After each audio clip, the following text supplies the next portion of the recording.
Ekadi Silver Jewelry, a unit of Hamsa Jewels. Call 9100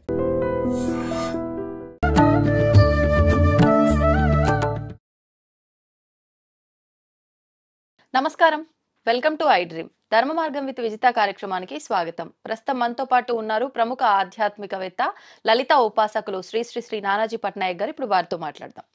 నమస్కారం అండి. శ్రీమాత్రే నమః.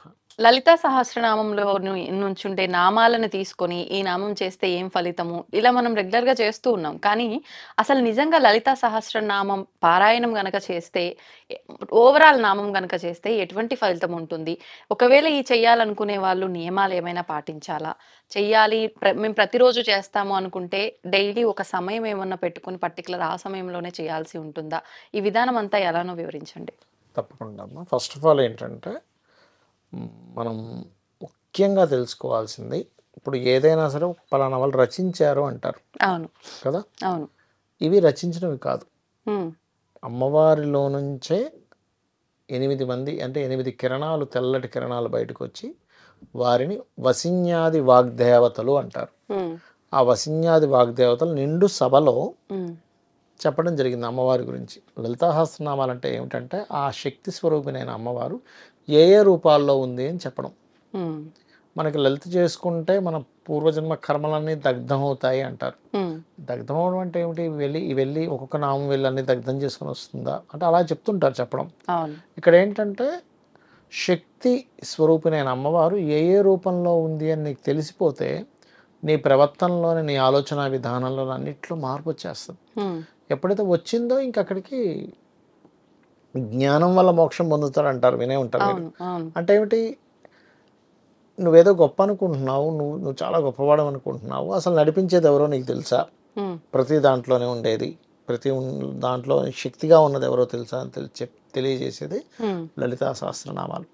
అందుకే వాటిని లలితా సహస్ర రహస్య నామాలు అంటారు. అయితే దీనికి కొన్ని అపోహలు ఉన్నాయి. అందరూ చదవకూడదని. అలా ఏం కాదు, అందరూ చక్కగా చదవచ్చు. ఖడ్గమాలు అందరూ చదవకూడదు, ఉపదేశం ఉంటేనే చదవాలి. లలితకు ఉపదేశం అక్కర్లేదు గురువు గారి దగ్గర. అంటే ఏమీ లేదు ఇక్కడ. ఎందుకు అందరూ చదవకూడదు అనేది ఒకటి పెడతారంటే, తప్పులు చదవకూడదు అని, అంతే, మరొకటి ఏం కాదు. ఎందుకు తప్పులు చదవకూడదు అంటే చిన్న ఎగ్జాంపుల్ చెప్తా చూడండి. ఇప్పుడు మీరు ఉన్నారు, మీ అమ్మగారిని ఏదో లడ్డు ఏదో చేయమని చెప్పారు. లడ్డు ప్లేస్లో మీరు ఏదో చక్కెర బూంది ఇంకోటి ఏదో చెప్పారనుకోండి, కారం ఏదో సంథింగ్, ఆవిడ అదే చేసి పెడుతుంది. మీ ఇంటెన్షన్ ఏమో లడ్డు కావాలని. అంటే ఏమిటి? అక్కడ చెప్పిన పదంలో తప్పు వచ్చిందిగా. వచ్చింది. అట్లాగే ఈ నామాలకి ఏంటంటే ఎంత శక్తి అంటే, ఇవి వేదమంత్రంతో సమానం. వేదమంత్రం ఎంత పవర్ఫుల్లో ఈక్వల్. ఎందుకంటే అమ్మవారి నుంచి వచ్చింది ఏదైనా సరే అంతే. కాబట్టి వీళ్ళు ఎక్కడైనా తప్పు చదివితే రావాల్సిన రిజల్ట్ రాదేమో. ఇక్కడ ఏదో తప్పు చదివితే అమ్మవారి ఎంత రుసులం పట్టుకొని వచ్చి మనల్ని గుచ్చేయడం ఏముండదు అక్కడ. ఇప్పుడు అమ్మవారిని మీ అమ్మగారిని ఒకటి అడిగారు, ఆవిడ ఏదో అడిగారో అది ఇస్తారు.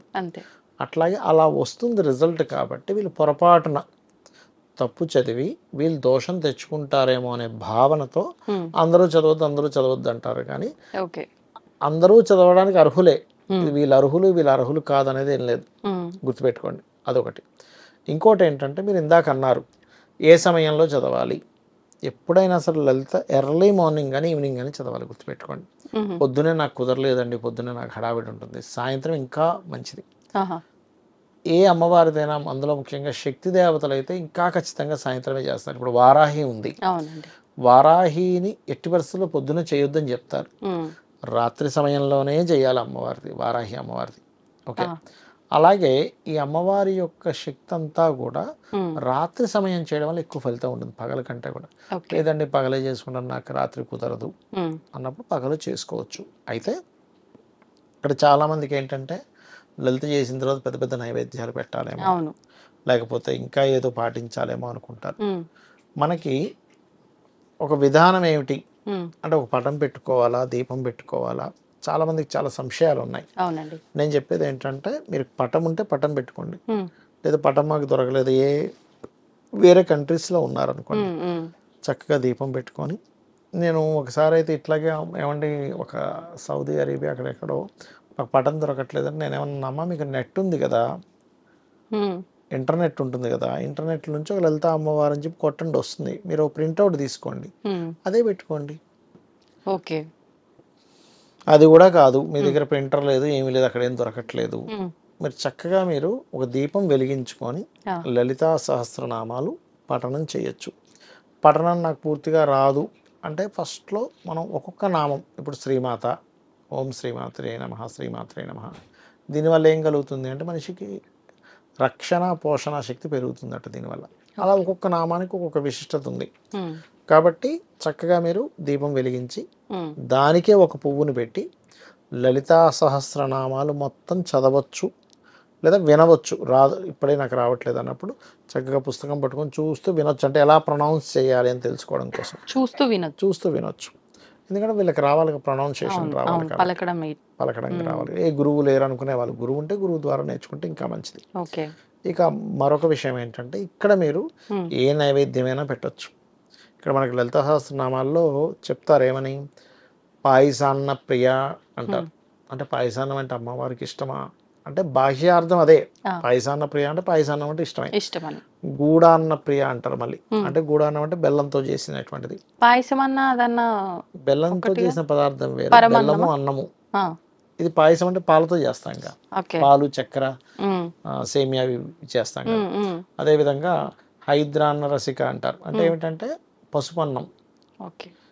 ఇక్కడ మనం అర్థం చేసుకోవాల్సింది బాహ్యార్థమేమో పులిహోర లాంటిది ఇష్టమని, లేకపోతే గూడాన్నం ఇష్టమని, పాయసం ఇష్టమని అనుకుంటాం, అది బాహ్యార్థం. నిగూఢ అర్థం ఏమిటి, అందుకే వాటిని రహస్య నామాలు అంటారు. పాయసం ఎలా ఉంటుందండి, తెల్లగా ఉంటుంది, స్వీట్గా ఉంటుంది.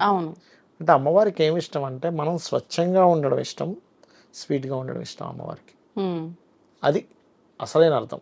గూడాన్న ప్రియ అన్నారు, మరి గూడం అంటే బెల్లంలా ఉండాలా? కాదు, బెల్లానికి ఎటువంటి అశౌచము ఉండదు. అంటే ఇప్పుడు మనం చూడండి, ఏదైనా భగవంతుడు మన ఇంట్లో ఉండేటువంటి వాటికి ఏమీ లేకపోతే బెల్లం ముక్క పెట్టరా అంటాం. అంటే బెల్లానికి దోషం ఉండదు.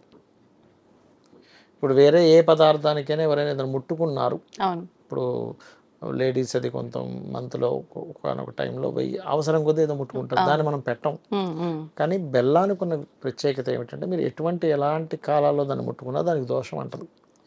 అంటే ఏమిటి, నువ్వు ఏ దోషాలు అంటుకోకుండా అంత ఇదిగా ఉండు అని చెప్పడం. అదేవిధంగా ఈ పసుపుతో చేసినటువంటిది పులిహోర లాంటిది ఇష్టము అమ్మవారికి. అప్పుడు ఎలా తీసుకోవాలి? అలా ఎలా తీసుకోవాలంటే పులిహోర, ఈ పసుపు గురు సంబంధించినటువంటి కారకత్వాలు ఇవన్నీ. గురువు అంటే జ్ఞానము, అంటే నువ్వు జ్ఞానంతో ఉండు. అందుకే చూడండి, జ్ఞానం వల్ల మనకి కర్మ తొలుగుతుంది అంటారు. అంటే నువ్వు జ్ఞానవంతుడిగా ఉండడం అమ్మవారికి ఇష్టం, నువ్వు స్వచ్ఛంగా ఉండడం అమ్మవారికి ఇష్టం, నువ్వు ఎటువంటివి అంటించుకోకుండా ఉండడం అమ్మవారికి ఇష్టం. అది అసలైనటువంటిది. అంతేగాని పాయసాన ప్రియ అంటే ఆవిడేంది పెద్ద సముద్రం సృష్టించుకోగలదు, పాయస సముద్రం. ఆవిడ తక్కువ మనం పెట్టే పాయసమైనా. కాకపోతే ఏంటంటే మనం అమ్మవారికి పెట్టినప్పుడు ఆవిడ చూస్తుంది ఖచ్చితంగా. మీరు పూజ చేయడం ప్రారంభించగానే మీరు ఏ దేవతకి చేసినా ఖచ్చితంగా మీ కుడివైపు ఇక్కడ దేవత వచ్చి నిలబడి చూస్తుంది, గుర్తుపెట్టుకోండి, ఇది సత్యం.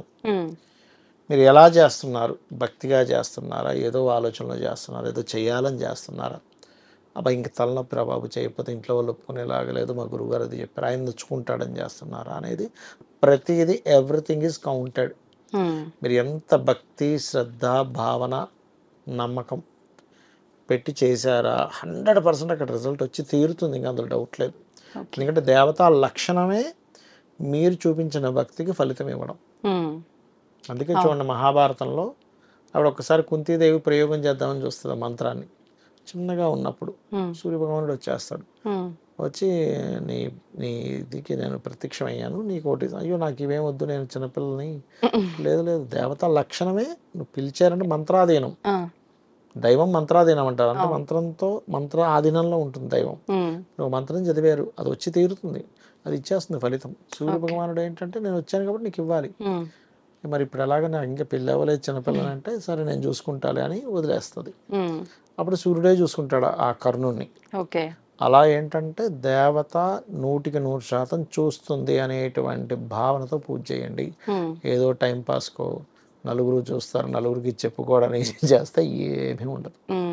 కాబట్టి ఈ రకంగా చేసుకోవచ్చు లలితా ఇప్పుడు ఈ సహస్రనామం. పారాయణం చేయడం కూడా అంటే సంఖ్యమైన పెట్టుకోవాలండి. కొన్ని ఇన్ని సార్లు చేయాలని జపాలు ఇలాంటివి ఏమైనా పారాయణాలు చేసినప్పుడు సంఖ్య పెట్టుకుంటూ పారాయణానికి ఉంటారు సంఖ్య కదా, అని కాదు, అవసరం లేదా? తీవ్రమైన కష్టాలు ఉన్న వాళ్ళు ఉమ్, రోజుకి 27 సార్లు చేస్తే ఏదైనా ఒక రోజు, అది ఏ రోజు, అష్టమి కానీ, నవమి కానీ, అమావాస్య కానీ, ఉమ్,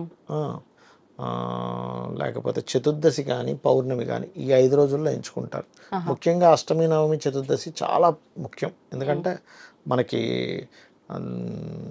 దేవీ భాగవతం అనేటువంటి గ్రంథంలో అమ్మవారి స్వయంగా చెప్పింది అది. ఓకే. అందుకని ఆ రోజుల్లో, అంటే ఆ పర్టికులర్ రోజుల్లో వీళ్ళు ఏం చేస్తారంటే ఉదయం నుంచి సాయంత్రం వరకు 27 సార్లు పారాయణం చేస్తారు. అంటే 9 3 27. ఉమ్, ప్రతిసారి లలిత సహస్రనామాలు పారాయణం చేయడం అంటే చేయగా మీకు 20 మినిట్స్కి ఒకసారి అయిపోతుంది. 20 minutes ఒకసారి మామూలుగా అయితే అంత అలవాటు లేకపోతే 30-40 నిమిషాలు పడుతుంది. అంటే 2-3 hours పడుతుందా 27 times అంటే? కాదు, ఉదయం మొదలు పెడితే సాయంత్రం అవుతుంది, రాత్రి అవుతుంది. సో ఎవ్రీ టైం మీరు ఒకసారి పారాయణం చేశారు, ఏదో ఒక పండు నైవేద్యం పెడతారు, హారతి ఇస్తారు, అందరూ హారతి తీసుకుంటారు. అలా 9 times అయ్యేసరికి మధ్యాహ్నం అవుతుంది మీకు. ఆ పెట్టిన పళ్ళన్నీ మీరు తినొచ్చు ప్రసాదంగా, అందరూ పంచుకొని తినొచ్చు. సో లంచ్ అయిపోయింది, మళ్ళీ లంచ్ నుంచి ఈవినింగ్ వరకు జరుగుతుంది మళ్ళీ. సో అప్పుడు ప్రతిసారి పారాయణానికి ప్రతిసారి నైవేద్యం పెట్టడం, హారతి ఇవ్వడం చేయాలి. మళ్ళీ సాయంత్రం నుంచి నైట్ వరకు అవుతుంది థర్డ్ పార్ట్. ఇలా 27 సార్లు కనుక ఎవరైనా చేశారా 100% వాళ్ళకు ఉండే ప్రాబ్లం క్లియర్ అవుతుంది. అయితే మీకు ఆ సమయంలో కూర్చున్నప్పుడు కాళ్ళు పట్టుకుపోతాయి, నోరు అమ్మాయి ఎన్నిసార్లు చేస్తాం అనిపిస్తుంది. కానీ మీరు ఏం చేయాలంటే, నేను భగవంతుడి కోసం చేస్తున్నాను కదా, ఎన్నో పనులు మనం ఎవరి కోసం చేస్తూ ఉంటాం, పిచ్చి పిచ్చిగా అలసిపోతుంటాం, పిచ్చి పిచ్చిగా అవుతూ ఉంటాం. కానీ భగవంతుడి కోసం చేసినటువంటి సేవ కదా అనే భావనతో మీరు ఇంకా దాంట్లో ఆనందాన్ని, తాదాత్మ్యాన్ని కనుక మీరు పొందగలిగితే ఆ ఫలితం అద్భుతంగా ఉంటుంది. గురుగారు, ఈ మధ్య కాలంలో మీతో మాట్లాడిన సందర్భంలో మీరు దేవీపురం అమ్మవారి ఆలయానికి వెళ్ళొచ్చినట్టుగా చెప్పడం జరిగింది.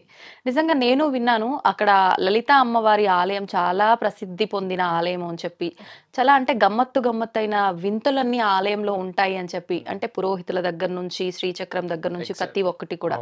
ఏంటి అసలు అవన్నీ మీరు డైరెక్ట్ గా చూసి వచ్చారు కదా, ఒక్కసారి వాటి గురించి వివరించరా? తప్పకుండా.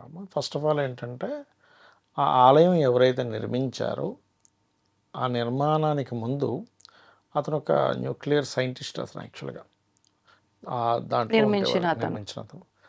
ఆ నిర్మించక ముందు అతను ఒక నాస్తికుడు. ఆయనకి అసలు దేవుని మీద అట్లాంటి, అంటే మరీ అసలు పూజించడం కాదు, పెద్దగా ఇది లేదు, ఆయన జాబ్ ఏదో అయింది, అట్లా ఉండేవాడు. ఒకరోజు అతనికి కల్లో అమ్మవారు కనబడి, నువ్వు నాకు గుడి కట్టు అని చెప్పింది. అట్లా 2-3 సంఘటనలు కొన్ని జరిగాయి ఆయనకి. జరిగినప్పుడు ఆయనకి ఒక్కసారి మొత్తం జాబ్, అప్పట్లోనే అంత గొప్ప జాబ్ చేసే వ్యక్తి మొత్తం వదిలేసి, నేను అమ్మవారికి గుడి కట్టాలి, ఎలా కట్టాలి అని ఉండగా, ఎందుకు వాళ్ళే వస్తారులే అని అమ్మవారు చెప్పింది స్వప్నంలో. అతను గుడి నిర్మాణం కోసం 3 ఎకరాల భూమిని ఇచ్చాడు ఆయనకి. ఇస్తే వరల్డ్లోనే, అంటే ప్రపంచంలోనే అలాంటి టెంపుల్ లేదు. ఎందుకంటే మనకి శ్రీచక్రం ఉంటుంది చూసారా, శ్రీచక్రంలో బిందు స్థానంలో అమ్మవారు ఉంటే అక్కడ నుంచి ఒక్కొక్కటి వారాహి, ఈ శ్యామల అమ్మవారు, మిగతా ఎవరైతే ఉంటారో యోగిని దేవతలు ఎవరైతే ఉంటారో వాళ్ళందరూ, అష్టమాతృకులు, వీళ్ళందరూ ఉన్నటువంటిది ఏదైతే మనం శ్రీచక్రంలో చూస్తామో, ఆ శ్రీచక్రంలో ఉన్నట్టే ఒక్కొక్కటి ఇంత విగ్రహం ఉంటుంది. శ్రీచక్రం ఉండి దానిపైన అమ్మవారి విగ్రహాలు కూడా ఉంటాయి. అంటే శ్రీచక్రం లాగే బిల్డింగ్ నిర్మాణం జరిగింది, ఆవరణ మొత్తం. అంటే కన్స్ట్రక్షన్ అంతా శ్రీచక్రాకారం. 3 ఫ్లోర్లు అట్లా కన్స్ట్రక్షన్ శ్రీచక్రంలా జరిగింది. బాబా. అయితే దానికి అప్పట్లో కొన్ని వివాదాలు కూడా జరిగాయి. ఎందుకంటే ఇప్పుడు మనం శ్రీచక్రంలో అనేక మంది దేవతలు ఉంటారు, పేర్లు వినడం వరకే, కానీ మనం ఎప్పుడు ఆ దేవతలు ఎలా ఉంటారో మనం ఎప్పుడు చూడలేదు కదా. ఆయనకి ధ్యానంలో కనబడడం జరిగింది, ఒక్కొక్క దేవత ఎలా ముద్ర వేసింది. అయితే అక్కడ గమ్మత్తైన విషయం ఏంటంటే, ఆయనకి కనబడడం నగ్నంగా కనబడ్డాయి అన్నీ కూడా, దేవతలంతా కూడా. ఆయన అక్కడ పెట్టింది కూడా నగ్నంలోనే పెట్టాడు ఆయనని. తర్వాత కొంచెం నగలది వేసి, అంటే ఆయన ఉద్దేశం ఏంటంటే, ఆ జగన్మాత ఇప్పుడు మామూలుగా ఇప్పుడు కాళికా అమ్మవారు ఉన్నారనుకోండి, ఎవరికైనా దర్శనం ఇస్తే వస్త్రం ఉండదు కాళికా అమ్మవారికి, తెలుసా మీకు? మొత్తం ఆ పుర్రలతోనే, వస్త్రాలు ఉండవు ఆవిడకి, ఉండవు. ఎవరికైనా దర్శనం ఇచ్చినప్పుడు, దర్శనం నిజంగా జరిగిన వారిని అడగండి, చెప్తారు వాళ్ళు. దర్శనం అమ్మవారిది వస్త్రం అనేటువంటిది ఉండదు. ఓకే. కాలభైరవుడు కూడా వస్త్రం ఉండదు, తెలుసా మీకు? నేను ఈ మధ్య కాలంలో ఒక కాలభైరవ టెంపుల్లో దిక్కులే విగ్రహం చూసా. దిక్కులే అంబరములుగా చేసుకున్నటువంటి వాడు దిగంబర శ్రీ పాదవల్లభ దిగంబర. కాబట్టి వాళ్ళకి ఇది ఆ స్థితి వేరు. అయితే అక్కడ అతనికి ధ్యానంలో ప్రతి అమ్మవారు కూడా అలా కనబడింది, ఒక్కొక్క ముద్రతో కనబడ్డట్టుగా ఆయన చేయించాడు. చాలా వివాదాలు జరిగాయి, అదేంటి అలా ఇలా చేయిస్తారు. అప్పుడు ఆయన కొంతవరకు అంటే అతని ఉద్దేశం ఏంటంటే, నాకు అమ్మవారు ఇలాగే చెప్పింది, సో నేను ఇలాగే చేయిస్తున్నా. కానీ మూలం ఏదైతే లలిత అమ్మవారు ఉందో అదంతా మంచి ఆభరణాలన్నీ బాగానే ఉంటాయి, దానికేమి అట్లా ఏమి ఉండదు. కానీ ఇక్కడ ఉండేటువంటి యోగిని దేవతల పరివారం ఎవరైతే ఉంటారో మొత్తం ఈ శ్రీచక్రంలో ఉండేటువంటి వారు, మోదిని, విమల ఎవరైతే ఉంటారో వీళ్ళందరూ కూడా ఒక్కొక్కరు సర్వాకర్షణి, రూపాకర్షణి ఇట్లా ఉంటాయి. అలా ఎంతమంది దేవతల విగ్రహాలు ఉన్నాయి మనకి శ్రీచక్రంలో ఎంతమంది ఉంటారో అంతమంది ఉంటారు అక్కడ. అయితే తర్వాత కొంచెం మార్పు చేశారు అన్నారు. అంటే ఏమిటంటే నగలు పెట్టడం, కొంచెం అంటే కొంత జ్యువెలరీతో కొంత కవర్ చేయడం, ఇట్లాంటివి చేశారు. అయితే అక్కడ ఏంటంటే 3 ఎకరాలు యాక్చువల్లీ వాళ్ళు అప్పుడు ఇచ్చింది. దాని తర్వాత వీళ్ళు సంథింగ్ 5-6 ఎకర్స్ ఏమో కొని మళ్ళీ ఇంకొంచెం ఎక్స్టెన్షన్ చేశారు. ఇప్పుడు అక్కడ ఒక గోశాల కూడా ఉంది. ఇంకోటి ఏంటంటే మనం లోపలికి వెళ్ళిన తర్వాత వాళ్ళు, అంటే నేను వెళ్ళిన నా ఎక్స్పీరియన్సెస్ చెప్తున్నా. ఫస్ట్ మనం లోపలికి ఎంటర్ అవ్వగానే అసలు ఆ ఆలయం ఎలా వచ్చింది అక్కడికనే దాని మీద ఒక స్క్రీన్ మీద మొత్తం చూపిస్తారు. అసలు ఎవరు దాన్ని నిర్మించారు, అతనికి ఎట్లా వచ్చింది. ఎందుకంటే ఆ స్థలంలో ఎప్పుడైతే 3 ఎకరాల స్థలం డొనేట్ ఇవ్వబడిందో ఆ స్థలంలో వాళ్ళకి ఎక్కడ కట్టాలి ఏంటన్నప్పుడు ఒక శ్రీచక్రం దొరికింది వాళ్ళకి అక్కడ ప్లేస్లో దొరికింది. సో శ్రీచక్రం దొరికినందుకు ఆ దొరికిన ప్రదేశంలోనే వాళ్ళు ఆ ఆలయం కట్టడం జరిగింది. లోపలికి వెళ్ళిన తర్వాత మనకి ఈ రకంగా స్క్రీన్ మీద మొత్తం చూపిస్తారు. దాని తర్వాత లోపల దర్శనం జరిగిన తర్వాత ఆ పక్కనే గోశాల ఒకటి ఉంటుంది. గోశాల, దాని తర్వాత అక్కడ గురుకులం ఉంది. స్త్రీలకి, ఆడపిల్లలకి వేదం నేర్పిస్తారు అక్కడ. ఆడపిల్లలకి వేదం నేర్పిస్తారు. ఆడపిల్లలు వేదం చదవచ్చు, చదవకూడదని ఏం లేదు. కాకపోతే వాళ్ళకి కొంత ఋతుక్రమం ఇవన్నీ ఉంటాయి కాబట్టి అడ్డం కదా అని చెప్పి చదవకూడదని లేదు. అలా అయితే వేదమాత ఎవరు? అమ్మవారే కదా మరి. అవునా కదా, సరస్వతీదేవి ఎవరు మరి? అట్లాగే మీకు 2 శివలింగాలు ఉన్నటువంటిది ఒక ఆలయం ఉంది. 2 శివలింగాలు, 2000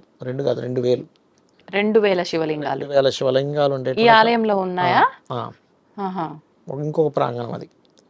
అక్కడ ఒకటి ఉంది. కామాఖ్య ఆలయం ఉంది అందులో, మళ్ళీ అందులోనే స్వయంభూగా వెలిచినటువంటి కామాఖ్య, అక్కడ కామాఖ్య ఆలయం ఉంది. ఇలాగా ఇవన్నీ ఉన్నాయి అక్కడ. అయితే నాకు వెళ్ళిన తర్వాత నాకు అనుభూతి జరిగింది ఏమిటంటే, ఏదో ఆలయానికి వెళ్ళొచ్చడం కాదు, ఏదైనా సాధనా ప్రదేశంలో అనిపించింది అది. అంటే వెళ్ళి చూడండి, మనం జపం చేసుకుంటాం, ఇప్పుడు కాశీకి వెళ్తారు, సాధనా ప్రదేశంగా భావిస్తారు కాశీ ఒకటి, అలాగే మనకి కామాఖ్య టెంపుల్ ఒకటి, ఇట్లా కొన్ని ఉన్నాయి, హిమాలయాలు ఒకటి. ఎలా అయితే మనం సాధనగా భావిస్తామో అక్కడికి వెళ్తే మాత్రం కంప్లీట్ సాధన. మనకు ఫోన్ కూడా వాళ్ళు తీసేసుకుంటారు, ఫోన్ లోపల తీసుకెళ్ళడానికి వీల్లేదు, బయట వదిలేసేయాలి. లోపలికి వెళ్తే మనకి ఇంకా ఫోన్స్ ఏముండవు, చక్కగా అలాగా జపం చేసుకుంటూ ఉండొచ్చు. ఇది ఒక ప్రశాంతత. అంటే అది అమ్మవారు స్వయంగా కట్టించిన ఆలయం కాబట్టి అక్కడ ఎనర్జీ లెవెల్స్ ఎలా ఉంటాయని చెప్పి నేను లోపలికి వెళ్ళి జపం చేసుకున్నా కాసేపు, ధ్యానం లాగా. చాలా ఎనర్జీ ఉంది అక్కడ. అంటే మరి రోజు చేస్తున్నారు కదా మీరు ఇందాక అన్నట్టుగా, స్త్రీలే పురోహితులు అక్కడ, వాళ్ళే మంత్రం అది చదువుతారు, వాళ్ళే తీర్థం ఇస్తారు. అక్కడ ఒక మనకి బియ్యానికి ఒక 100 రూపాయలు కడితే ఆ బియ్యం ఇస్తారు. బియ్యంతో పాటు మనం బియ్యాన్ని అక్కడ వేస్తూ ఉన్నట్లయితే, అంటే శివుడి లింగం అదే ఉంటుంది, మంత్రం చదువుతుంటారు. అలా గుడ్ ప్లేస్. అంటే శివుడి పైన బియ్యం, శివుడి ప్రతిమ ఉంటుంది, లింగం ఉంటుంది, లింగం మీద వేస్తారు. అయితే ఒకటేంటంటే ఒక్కసారి చూడదగ్గ విషయం, ఎందుకంటే వరల్డ్లోనే అలాంటి టెంపుల్ లేదు. అవును, అంతమంది దేవతలు, వాళ్ళ పేర్లతో సహా, వాళ్ళు ఎలా ఉంటారు, వాళ్ళు ఏ వర్ణంలో ఉంటారు, వాళ్ళకి ఎటువంటి ఆయుధాలు ఉంటాయి, వాళ్ళు ఏమిటని మీరు తెలుసుకోవాలంటే అంత ఈజీ కాదు మీకు. అక్కడ పేర్లు కూడా ఏమన్నా మెన్షన్ చేశారా? మెన్షన్ చేశారు, ఒక్కొక్క దేవత కింద పేరు ఉంటుంది. మనం ఆ పేరు చూసి ఓకే ఈమె మోదిని, విమల, జయ ఇట్లా ఉంటాయి కదా, అది చూసుకోవడం. నిజంగా చాలా మంచి, వినటానికే చాలా బాగుంది. మీరు వెళ్ళి ఒకసారి ఎప్పుడైనా ప్రోగ్రామ్ చేయొచ్చు కూడా అక్కడ, విజిట్ లాగా. అవునవును. మరి వాళ్ళన్నిటిని వీడియో తీనిస్తారు లేదు, అంటే ఫోన్లే అలో లేవు అంటే నాకు తెలిసి వీడియోలు కూడా, అంటే మనం పర్మిషన్ తీసుకుంటే వెళ్ళొచ్చు. అతనికి 3 కూతుర్లు యాక్చువల్గా నిర్మాణం చేసిన అతనికి ముగ్గురులో ఇద్దరు ఎక్కడో దూరంగా ఉన్నట్టున్నారు. మూడో ఒక అల్లుడు మాత్రం ఇప్పుడు ప్రజెంట్ చూసుకుంటున్నాడు. ఆయన లేరు, ఇప్పుడు నిర్మించిన అతను లేరు, ఆయన శివైక్యం చెందారు. కాబట్టి అంటే అక్కడ శ్రీ విద్య కూడా నేర్పిస్తారు ఎవరికైనా కావాలంటే. శ్రీ విద్య నేర్చుకుందాం అనుకుంటారు చూసారా. కాకపోతే కొద్దిగా దక్షిణాచారంతో పాటు కొంచెం అంటే రకరకాల కొంచెం ఇక్కడ రాత్రి సమయంలో కూడా పూజలు జరుగుతాయి అని చెప్పి అంటుంటారంట, అది వాస్తవమా? అవునండి, అవును. అంటే శ్రీ విద్య దీంట్లో కొన్ని ఆచారాలు ఉంటాయి, డిఫరెంట్ ఆచారాల్లో కూడా చేస్తారు అని విన్నా నేను చూడలేదు. బట్ నా వినికి అంటే రకరకాల వ్యక్తులు చెప్పుకోవడం వరకు అది ఎంతవరకు నిజము కాదు అనేది మనకు తెలియదు. అది బట్ చాలా మంచి ఎనర్జీ అండ్ పవర్ ఉన్నటువంటి ఒక మంచి ఆలయం అని చెప్పొచ్చు. ధ్యాన ప్రదేశం అని కూడా చెప్పాలి ఒక మొక్కలో చెప్పాలంటే.